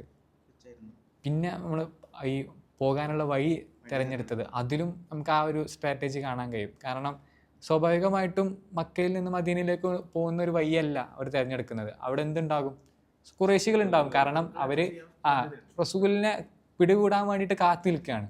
ഇപ്പം നമ്മൾ ഇവർ തങ്ങിയ സൗർഗുഹൊക്കെ നോക്കുമ്പോൾ മക്കയിൽ നിന്ന് നേരെ ഓപ്പോസിറ്റ് ചെങ്കടലിനോടടുത്താണ്, ആ വഴിയിലാണ് സൗർഗുഹ നമുക്ക് കാണാൻ കഴിയുക. അഥവാ സാധാരണ ആളുകൾ പോകുന്ന വഴിയിലൂടെ പോകാതെ കുറച്ചുകൂടെ സേഫായിട്ട് മദീനയിലേക്ക് എത്താൻ പറ്റുന്ന ഒരു വഴി തിരഞ്ഞെടുക്കുക എന്ന ഒരു പ്ലാനിൽ നിന്നാണ് ആ ഒരു വഴി റസൂലും അബൂബക്കർ റളിയല്ലാഹു അൻഹു ഒക്കെ തിരഞ്ഞെടുക്കുന്നത്. പിന്നെ ഇതിൽ നിന്ന് നമ്മളിപ്പോൾ ആലോചിക്കുമ്പോൾ നമുക്ക് ഈ ഹിജറ നമ്മൾ ആലോചിക്കുമ്പോൾ പെട്ടെന്നുള്ളൊരു സംഗതിയായിട്ട് നമുക്ക് മനസ്സിലാക്കാൻ കഴിയില്ല. ഇപ്പോൾ 3 മെയിനായിട്ടുള്ള പ്ലാനിങ്ങൾ സ്ട്രാറ്റജിക്കൽ നമ്മൾ പറഞ്ഞു. അതിലൊന്നാണ് വഴി തിരഞ്ഞെടുക്കുന്നത്. അതിനു മുമ്പ് മദീന തിരഞ്ഞെടുക്കാനുള്ള കാരണം അതുപോലെ തന്നെ മിസ്അബ് ഉമൈർ ഒരു പ്രീ ഗ്രൗണ്ട് സെറ്റിങ്. അപ്പോൾ ഇതിലൂടെയൊക്കെ പ്രവാചകനിൽ നമുക്ക് ഇന്ന റോൾ മോഡലുണ്ട്. നമ്മൾ എന്തൊരു വിഷനാണോ കാണുന്നത് അതിനൊരു ലോങ് ടൈം വിഷൻ നമ്മൾ കാണുന്നതോടൊപ്പം അതിന് വേണ്ട ഒരു ഷോർട്ട് ടൈം വിഷന് അത് നമ്മൾ കൃത്യം സമയത്തിനോടൊപ്പം സമയബന്ധമായിട്ട് അത് പ്ലാൻ ചെയ്യുക. ഷോർട്ട് ടൈം ആയിട്ടുള്ള പ്ലാനുകൾ നമ്മൾ ഉണ്ടാവുക. അപ്പോൾ ആ പ്ലാനോടൊപ്പം തന്നെ തവക്കലും അല്ലാഹുവിനെ പരമേൽപ്പിക്കുക. തവക്കുൽ അത് എപ്പോഴും നമ്മൾ കൂടെ കൊണ്ടുപോകേണ്ട ഒന്നാണ്. നമ്മൾ ഹദീസിൽ വളരെ മനോഹരമായിട്ടുള്ള ഒരു ഹദീസ് കാണാൻ കഴിയും. ലൗ അന്നക്കും തതവക്കലൂന അലല്ലാഹി ഹഖ്ക തവക്കുലിഹി ലറസഖക്കും കമാ യർസുഖു തയ്ർ. നിങ്ങൾ അല്ലാഹു സുബ്ഹാനഹു വ തആല എങ്ങനെയാണോ തവക്കുൽ ചെയ്യേണ്ടത് അങ്ങനെ നിങ്ങൾ തവക്കുൽ ചെയ്യേണ്ടത്. അഥവാ കറക്റ്റ് യഥാർത്ഥ രീതിയിൽ തവക്കുൽ നിങ്ങൾ ചെയ്യുകയാണെങ്കിൽ ലറസഖക്കും കമാ യർസുഖു തയ്ർ. അല്ലാഹു സുബ്ഹാനഹു വ തആല പക്ഷികൾക്ക് എങ്ങനെയാണോ കൊടുക്കുന്നത്, പക്ഷികൾക്ക് എങ്ങനെയാണോ റിസ്ക് കൊടുക്കുന്നത്, അതുപോലെ തന്നെ നിങ്ങൾക്ക് റിസ്ക് കൊടുക്കും. എന്നിട്ട് ആ പക്ഷീൻ്റെ അവസ്ഥ പറയാണ്, തെഹുദു ഹിമാസൻ തൊറൂഹു ബിത്താനൻ. ആ പക്ഷി എന്താണ്, ഒട്ടിയ വയറുമായിട്ട്, കാലിയായിട്ടുള്ള വയറുമായിട്ട് അതിരാവിലെ പുറപ്പെടും. ശേഷം വൈകുന്നേരം ആകുമ്പോഴേക്കും എന്താണ്, നിറഞ്ഞ വയറുമായിട്ട് അത് തിരിച്ചു വരികയും ചെയ്യും. ഇവിടെ നമ്മൾ മനസ്സിലാക്കേണ്ട ഒന്നാണ് എന്ത്, ഈ എന്താണ് ഭക്ഷണം തേടിക്കൊണ്ട് ഈ പക്ഷി ഇറങ്ങുന്നുണ്ട്. പക്ഷിയുടേതായിട്ടുള്ള ഒരു ഭാഗം, തൻ്റെ ഭാഗം ചെയ്യുന്നുണ്ട്, എഫേർട്ട് ഇടുന്നുണ്ട്. അപ്പോൾ ആ എഫേർട്ട് ഇടുമ്പോഴാണ് അള്ളാഹു സുബ്ഹാനഹു തആലയുടെ സഹായം അതിലേക്ക് വന്നെത്തുന്നത്. ഇപ്പോൾ റസൂലാണെങ്കിൽ കൂടി റസൂലിന് ചെയ്യാൻ പറ്റുന്ന പരമാവധി, ഇപ്പോൾ സൂചിപ്പിച്ചതുപോലെ പരമാവധി പ്ലാനുകൾ ചെയ്യുന്നുണ്ട്. ഇപ്പം നമ്മൾ പറയാറുണ്ട് താൻ പാതി ദൈവം പാതി എന്നൊക്കെ. ആ അർത്ഥത്തിലൊക്കെ നമ്മുടെ ഭാഗം കൂടി ചെയ്യുക, അങ്ങനെ ബാക്കി അള്ളാഹുവിൽ തവക്കുൽ ചെയ്യുക. ഇതാണ് നമ്മുടെ ഒരു മൊത്തത്തിൽ പ്രവർത്തനങ്ങളുടെ ഒരു അടിസ്ഥാനമായിട്ട് ഉണ്ടാവാൻ കഴിയും. കാരണം ഇസ്രാ മിറാജ് സംഭവിച്ചിട്ട് ഒരു 2-3 വർഷത്തിന് ശേഷമാണ് ശരിക്കും ഹിജ്റ സംഭവിക്കുന്നത്. അപ്പോൾ നമ്മൾ ആലോചിച്ച് കഴിഞ്ഞാൽ ഏത് അള്ളാഹു ഇസ്രാ മിറാജ് എന്ന് പറഞ്ഞാൽ 7 ആകാശത്തിനപ്പുറം എത്തിച്ച റസൂലിനെ ഒറ്റയടിക്ക് എത്തിച്ചു. അള്ളാഹിന് വല്ല പാടുണ്ടോ മദീനയിലേക്ക് പ്രവാചകനെ ഒറ്റയടിക്ക് എത്തിക്കാൻ? പക്ഷെ അവിടെ അള്ളാഹ് തീരുമാനിക്കുകയാണ്. ഹിജ്റ പ്രവാചകൻ സല്ലല്ലാഹു അലൈഹി വസല്ലം കൃത്യമായ പ്ലാനോടുകൂടി അദ്ദേഹത്തിൻ്റെ പ്ലാനിങ് എങ്ങനെയായിരിക്കണമെന്ന് ലോക മുസ്ലിങ്ങൾ കാണണം, ലോക മനുഷ്യർ കാണണം. ഇതൊരു പാഠമാണ് വിശ്വാസികൾക്ക്. അദ്ദേഹം അതിലൂടെ പ്രാർത്ഥനകൾ, അദ്ദേഹത്തിൻ്റെ ലീഡർഷിപ്പ്, വ്യക്തിത്വം, ഇതൊക്കെ അതിലൂടെ തെളിയാണ്. അപ്പോൾ അള്ളാഹു തന്നെ ഈ ഒരു ഇസ്രാ മിറാജ് നടത്തിയ പോലെ പ്രവാചകനെ കൊണ്ടുപോകാറുന്നു മദീനയിലിട്ട്. പക്ഷെ അത് ചെയ്തില്ല. അപ്പോൾ തവക്കുല്, പ്ലാനിങ്, അതൊക്കെ നമുക്കായി ലഭിക്കുന്ന വലിയ വലിയ ഇസ്രാ മിറാജും ഒരു അർത്ഥത്തിൽ നോക്കിയാൽ അതും ഒരു പ്ലാനിങ് ആയിരുന്നു, അല്ലെങ്കിൽ ഒരു ഹിജ്റയിലേക്കുള്ള ഒരു ഒരുക്കമായിരുന്നു. റസൂൽ സല്ലല്ലാഹു അലൈഹി വസല്ലം ഒരു ഒരുക്ക എന്ന് പറയുന്ന അള്ളാഹുവിൻ്റെ ഒരു പ്ലാനിങ് കൂടെ ആയിരുന്നു എന്ന് നമുക്ക് കാണാൻ കഴിയും. കാരണം എന്ന് വെച്ച് കഴിഞ്ഞാൽ അവിടേക്ക് പോകുന്നതിലൂടെ അവിടെ ഉണ്ടായിരുന്ന ഒരു രാഷ്ട്രീയ ഘടനയാണ്. അതായത് മൂസാ നബി അലൈഹി സ്വലാമും ബനു ഇസ്രായേലിൻ്റെ ഒരു രാഷ്ട്രീയ ഘടന അവിടെ അവരെങ്ങനെയാണ് അധപ്പതിച്ചത്, അള്ളാഹുവിൻ്റെ നിയമത്തെ ലംഘിച്ചപ്പോൾ അവരെങ്ങനെയാണ് അധപ്പതിച്ചത്, അല്ലെങ്കിൽ എന്താണ് അവർക്ക് പറ്റിയിട്ടുള്ള ഒരു വീഴ്ച, ഇതൊക്കെ ഒന്ന് റസൂലിനൊന്ന് പഠിപ്പിച്ചു കൊടുക്കുക. എങ്ങനെയാണ് ഒരു രാഷ്ട്രീയ ഘടന ഉണ്ടാക്കേണ്ടത്, രൂപീകരിക്കേണ്ടത്, അല്ലെങ്കിൽ ഒരു വിഷൻ എത്രത്തോളമായിരിക്കണം, അള്ളാഹുവിൻ്റെ കലിമത്തുമായി ബന്ധപ്പെട്ട് എപ്പോഴും നിലനിൽക്കണം എന്നതിൻ്റെ ഒരു അടിസ്ഥാനം കൂടി റസൂൽ സ്വല്ലല്ലാഹു അലൈഹി വസല്ലമയ്ക്ക് അതിലൂടെ മനസ്സിലാക്കി കൊടുക്കുന്നുണ്ട് അള്ളാഹു സുബ്ഹാനഹു വ തആല. നേരത്തെ ഇപ്പോൾ തവക്കുൽ പറഞ്ഞപ്പോൾ വിട്ടുപോയതാണ്. തവക്കുലിനോടൊപ്പം ഉണ്ടാവേണ്ടതാണ് നമുക്ക് പ്രതീക്ഷ ഉള്ള ഒരു സത്യവിശ്വാസം. എപ്പോഴും എന്താണ്, ആത്മവിശ്വാസം എപ്പോഴും അവനുണ്ടാകും. അള്ളാഹുവിൽ പ്രതീക്ഷ, തൻ്റെ കാര്യങ്ങൾ, താൻ ചെയ്യുന്ന കാര്യങ്ങൾ ചെയ്ത ശേഷം അള്ളാഹുവിൽ പ്രതീക്ഷ അർപ്പിക്കുക എന്നുള്ളത് ഒരു സത്യവിശ്വാസം. എന്നെ കൈവിടൂല എന്നുള്ളൊരു ബോധം ഹിജ്റയിൽ നമുക്ക് നന്നായിട്ട് കാണാൻ കഴിയും. അതെ, ഇത് മൂസാ നബി അലൈഹി ഇസ്ലാമിയുടെ ഹിജ്റയിലും നബി സല്ലല്ലാഹു അലൈഹി വസല്ലം ഹിജ്റയിലും ഒക്കെ ഇതുമായി ബന്ധപ്പെട്ട് നല്ല കണക്ഷനും. അതെ, ഹിജ്റയുമായി ബന്ധപ്പെട്ട് അങ്ങനെ നോക്കുമ്പോൾ റസൂൽ സല്ലല്ലാഹു അലൈഹി വസല്ലം മൂസാ നബി അലൈഹി ഇസ്ലാം അദ്ദേഹം ബനു ഇസ്രായേലിനെയും കൊണ്ട് വരുന്ന സമയത്ത് മുന്നിലാണെങ്കിൽ കടലാണ്, ചെങ്കടലാണ്, പൂർണ്ണമായിട്ട് ചെന്ന കടലാണ്. അതാണ് പിറകിലാണെങ്കിൽ ആർത്തിരമ്പി വരുന്ന ഫിറഔന്റെ സൈന്യം. ഈ ചെകുത്താൻ്റെ കടലിൻ്റെ ഇടയിൽ പെട്ട് കിടക്കുന്ന ഒരു അവസ്ഥയില്ലേ, ആ ഒരു സന്ദർഭത്തിലാണ് മൂസാ നബി അലൈഹി സ്വലാം കിടക്കുന്നത്. അപ്പോൾ ആ സാഹചര്യത്തിൽ ബനു ഇസ്രായേൽ സമൂഹം മൂസാ നബി അലൈഹി സ്വലാമിനോട് ചോദിക്കുന്നുണ്ട്, ഇന്നാല മുദ്രക്കൂൻ, നമ്മൾ പിടിക്കപ്പെട്ടു എന്ന് പറയുന്ന സന്ദർഭത്തിൽ മൂസാ നബി അലൈഹി സ്വലാം പറയുന്നത് ഇന്ന റബ്ബി ഇന്ന മഅയ്യ റബ്ബി സയഹ്ദി, എൻ്റെയോടൊപ്പം എൻ്റെ രക്ഷിതാവുണ്ട് എന്നുള്ളൊരു പ്രതീക്ഷ. എൻ്റെയോടൊപ്പം എൻ്റെ രക്ഷിതാവുണ്ട്, എന്നെ കൈവിടില്ല, എന്നെ നേരായ മാർഗത്തിൽ നയിക്കും. അങ്ങനെ ആ വഴിയിലൂടെ റസൂൽ സല്ലല്ലാഹു അലൈഹി വസല്ലം മൂസാ നബി അലൈഹി സ്വലാമിക്ക് ഒരു വഴി തുറന്നു കൊടുക്കുകയും അവിടെ വടിയടിക്കണത് അത് നമ്മുടെ ഒരു സഹിയാണ്, എഫേർട്ട് ഇടുക എന്നുള്ളത് തന്നെയാണ്. കാരണം മൊത്തം ഒപ്പമുള്ള ആളുകളൊക്കെ പെട്ടുപോയി എന്ന് പറയുമ്പോൾ അത് പറയാ, എൻ്റെയോടൊപ്പം എൻ്റെ റബ്ബ് ഉണ്ടെന്ന് പറയാന്നുള്ളത് അതൊരു തന്നെയാണ്, ഒരു ആത്മവിശ്വാസം. സമാനമായിട്ട് തന്നെ നമുക്ക് നമ്മുടെ റസൂൽ സല്ലല്ലാഹു അലൈഹി വസല്ലമയുടെ സാഹചര്യം ഹിജ്റയുമായി ബന്ധപ്പെട്ട് നോക്കുമ്പോഴും കാണാൻ കഴിയും. അദ്ദേഹം സൗർ ഗുഹയിൽ നബി സല്ലല്ലാഹു അലൈഹി വസല്ലം അതുപോലെ തന്നെ അബൂബക്കർ റളിയല്ലാഹു അൻഹു ഇരിക്കുമ്പോൾ മുശ്രിക്കീങ്ങൾ ഉരുപ്പിടിച്ച വാളുമായിട്ട് സൗർ ഗുഹയുടെ മുന്നിലിരിക്കുകയാണ്. ആ സമയത്ത് അബൂബക്കർ റളിയല്ലാഹു അൻഹു പറയുന്നത്, അവർക്ക് താഴേക്കൊന്ന് ചെറുതായിട്ടൊന്ന് നോക്കിയാൽ മതി, നമ്മളെ കാണും എന്ന് പറയുന്ന വന്ന വഴിയല്ല, പ്ലാനിങ് എല്ലാം നശിക്കും എന്ന് പറയാണ്. അപ്പോൾ നബി സല്ലല്ലാഹു അലൈഹി വസല്ലം പറയുന്ന സന്ദർഭം വെച്ച് കഴിഞ്ഞാൽ, യാ അബൂബക്കർ മാ ദന്നുക് ബിസ്നൈനി അല്ലാഹു സാലിസുഹുമാ, മൂന്നാമതായിക്കൊണ്ട് അള്ളാഹു ഉള്ള 2 അംഗ സംഘത്തിനെ കുറിച്ച് എന്ത് വിചാരമല്ല, എന്താണ് താങ്കൾ വിചാരിക്കുന്നത് എന്ന് അബൂബക്കറിനോട് പറയുന്നുണ്ട്. എന്നിട്ട് ലാ തഹ്സൻ ഇന്നല്ലാഹ മാന, വിശുദ്ധ ഖുർആൻ അങ്ങനെയാണ് അള്ളാഹു നമ്മോടൊപ്പം ഉണ്ട്. നിങ്ങൾ ഏത് പ്രതിസന്ധി ഘട്ടത്തിൽ നിങ്ങൾ അള്ളാഹുവിൻ്റെ മാർഗത്തിൽ ഉറച്ചു നിൽക്കുകയാണെങ്കിൽ അള്ളാഹു നിങ്ങളോടൊപ്പം ഉണ്ട്, സഹായത്തിനുണ്ട് എന്നതിനൊരു പ്രതീക്ഷ. ഇത് നമുക്ക് ഹിജറയുടെ ഹിജറയുടെ വയ്യെ പോകുന്ന ആ ഒരു ഇതിലും നമുക്ക് ഈ പ്രതീക്ഷയുടെ ഇത് കാണാൻ കഴിയും. ഇപ്പോൾ സുറാക്ക അവരുടെ പിന്നാലെ വരുന്ന ഒരു ഇതുണ്ട്. അപ്പോൾ ഒടുവിൽ സുറാക്കയോട് റസൂൽ കൊടുക്കുന്നൊരു വാഗ്ദാനം ഉണ്ട്. കൈഫ ബിക്കയാ സുറാക്ക ഇതാ ലബിസ്ത സിവാറ ഈ കിസ്റ. അല്ലയോ സുറാക്ക, നിൻ്റെ ഈ കൈകളിൽ ഇങ്ങനെ കിസ്രയുടെ വളകൾ നീ ധരിച്ചാൽ എങ്ങനെ ഉണ്ടാകും? അപ്പോൾ നമ്മളൊന്ന് ആലോചിച്ച് നോക്കി, ഒന്നുമില്ലാതെ ആണ് അബൂബക്കർ റളിയല്ലാഹു സല്ലല്ലാഹു അലൈഹി വസല്ലമയും പോകുന്നത്, മരുഭൂമിയിലാണ്. അപ്പോൾ സുറാക്ക കൊടുക്കുന്ന മറുപടി എന്താണ്? സുറാക്ക, നീ അന്നത്തെ വലിയ സാമ്രാജ്യമാണ്, റോമാ സാമ്രാജ്യത്തിൻ്റെ വളകളാണ്, കിസ്രയുടെ വളകളാണ് ഉപമിച്ചുകൊണ്ട് പറയുന്നത്. എന്താണ് അത് നിനക്ക് കിട്ടിയാൽ എങ്ങനെ ഉണ്ടാകും? അപ്പം അതിന് തന്നെ നമുക്ക് മനസ്സിലാക്കാം എന്ത്, മദീനയിലേക്കുള്ള ഹിജ്റ അല്ലെങ്കിൽ മദീനയിലേക്കുള്ള പോക്ക് എന്തല്ല, അവിടെ ഒതുങ്ങിക്കൂടിയൊരു ജീവിതം നയിക്കാനോ അല്ലെങ്കിൽ അവിടെ കുറച്ച് സ്വഹാബാക്കളായിട്ട് ഇങ്ങനെ ചെറിയ രൂപത്തിൽ ഖുർആൻ ഓതിക്കൊണ്ട് നിസ്കരിച്ചുകൊണ്ട് ഇങ്ങനെ മുന്നോട്ട് പോകാനല്ല ആ പോക്ക്. മറിച്ച് അന്ന് നിലനിൽക്കുന്ന ഏറ്റവും വലിയ എംപയർ ആയിട്ടുള്ള റോമ സാമ്രാജ്യം, കിസ്രയുടെ പോലും അവരെയും തകർത്തുകൊണ്ട് അവിടെയെല്ലാം ഇസ്ലാമിൻ്റെ ഒരു ആദർശത്തെ മുന്നോട്ട് കൊണ്ടുപോകാൻ, ഇസ്ലാമിൻ്റെ നീതി പുലരുന്ന ഒരു ആദർശത്തെ മുന്നോട്ട് കൊണ്ടുപോകാൻ, ഒരു സമൂഹത്തെ നിർമ്മിക്കാനായിരുന്നു ആ പോക്ക് എന്ന് നമുക്ക് അതിൽ നിന്ന് മനസ്സിലാക്കിയെടുക്കാം. അതുപോലെ തന്നെ അതിനോട് ചേർത്ത് വരുന്ന സാധ്യതയുണ്ട്. ഇപ്പോൾ പ്രവാചകൻ സല്ലല്ലാഹു അലൈഹി വസല്ലം ജീവിക്കുന്ന സമയത്ത് സൊറാക്കയോട് പറഞ്ഞ ഒരു വിഷയമുണ്ട്. എന്താ, കൈസറിൻ്റെ വളകൾ, തങ്കവളകൾ കയ്യിലിട്ട് തന്നെ ഒരു ദിവസം. പക്ഷെ പ്രവാചകൻ്റെ കാലത്ത് ഇത് നടന്നിട്ടില്ല. ഇത് നടക്കുന്നത് പിന്നെ ഉമർ റളിയല്ലാഹുവിൻ്റെ കാലത്തേക്കാണ്. അപ്പോൾ നമ്മൾ ഇതൊന്ന് ആലോചിച്ച് കഴിഞ്ഞാൽ, എന്ന് വെച്ചാൽ പ്രവാചകൻ്റെ ജീവിതകാലത്തിൽ ഇതൊന്നും സംഭവിച്ചിട്ടില്ല. പക്ഷെ പ്രവാചകൻ്റെ വിഷൻ അപ്പോഴും അവിടെ എത്തുന്നുണ്ട്. അപ്പോൾ ഇത് നമുക്ക് റസൂൽ നൽകുന്ന വലിയൊരു വിഷനാണ്. എന്ന് വെച്ചാൽ നമ്മളിപ്പോൾ ജീവിതത്തിൽ നമ്മൾ എന്ത് പ്രവർത്തനത്തിന്, ഇപ്പോൾ ദീനി പ്രവർത്തനത്തിന് നമ്മൾ എന്തിനു ഇറങ്ങിക്കഴിഞ്ഞാലും നമ്മളുടെ ഒരു വിഷൻ അത്തരത്തിലായിരിക്കണം. അതിൽ അതുപോലെ തന്നെ ആക്ഷൻ, അതിൽ പ്രവാചകൻ്റെ പ്രവൃത്തി കൊണ്ട് പ്രവാചകൻ്റെ ജീവിത സമയത്ത് അത് നടക്കണില്ല. പിന്നീട് സുറാക്ക എത്തുന്നത് ഉമർ റളിയല്ലാഹുവിൻ്റെ കാലത്താണ്. അപ്പോൾ നമ്മളുടെ ഡ്രീംസ് അത്രത്തോളം വലുതായിരിക്കണം. ജന്നത്തിനെ ചോദിക്കുമ്പോൾ തന്നെ ഇതാ സഅൽതും ഫസ്അലൂഹുൽ ഫിർദൗസ്, ഫിർദൗസിനെ ചോദിക്കാം. ഇരട്ടി ഇരട്ടി നിങ്ങൾ ചോദിക്കാൻ അതിനോട് ഏറ്റവും മികച്ചത് ചോദിക്കാൻ പറയുന്നുണ്ട്. ഈ ഒരു സംഗതി എന്താണ്, സമകാലികമായി നോക്കുമ്പോൾ കുറച്ചുകൂടി നമുക്ക് ബന്ധപ്പെട്ട എന്താണ് ഗസയിലേക്കാണ്. കാരണം എന്ന് വെച്ചാൽ അവർ എങ്ങനെയാണ് ജീവിക്കുന്നത് നമുക്ക് മനസ്സിലാകും. സോഷ്യൽ മീഡിയകളിലൂടെ അതുപോലെ തന്നെ വീഡിയോകളിലൂടെ കുറേ കാണും. നമുക്ക് നേരിട്ട് എന്താണ് പരിചയപ്പെടുന്നത് പോലെ തന്നെ അല്ലെങ്കിൽ അറിയാവുന്നത് പോലെ തന്നെ നമുക്ക് അത്രയും എന്താണ് ഇതാണ് സീൻ, എന്താണ് ലാഹിറാണ്, എന്താണ് പ്രത്യക്ഷത്തിൽ നമുക്ക് കാണാൻ കഴിയുന്ന സംഗതിയാണ്. അപ്പോൾ എന്താണ് റസൂൽ സല്ലല്ലാഹു അലൈഹി വസല്ലം പറയുന്ന ആ ഒരു വിഷനിൽ, ഈ വിഷൻ ഇവരിൽ നമുക്ക് കാണാൻ കഴിയും. അല്ലെങ്കിൽ അങ്ങനെ ഒരു വിഷൻ വെച്ചുകൊണ്ട് തന്നെ അവർ പെയിനോടൊപ്പം അല്ലെങ്കിൽ ഈ അനുഭവിച്ചുകൊണ്ടിരിക്കുന്ന ആ സന്ദർഭത്തിലും അവർ കാണുന്നത് പ്രതിരോധിക്കുകയാണ്. ഇത് ഏതിനെയാണ് പ്രതിരോധിക്കുന്ന ഒരു സംഗതി ഉണ്ടല്ലോ, ഇന്തിഫാദകൾ പിന്നെ ഇതൊക്കെ പ്രതിരോധിക്കുന്നത് ലോകത്തിൽ തന്നെ വൻപൻ ശക്തികളായിട്ടുള്ള എന്താണ് അമേരിക്കയിലും ഇസ്രായേലിനോടാണ്.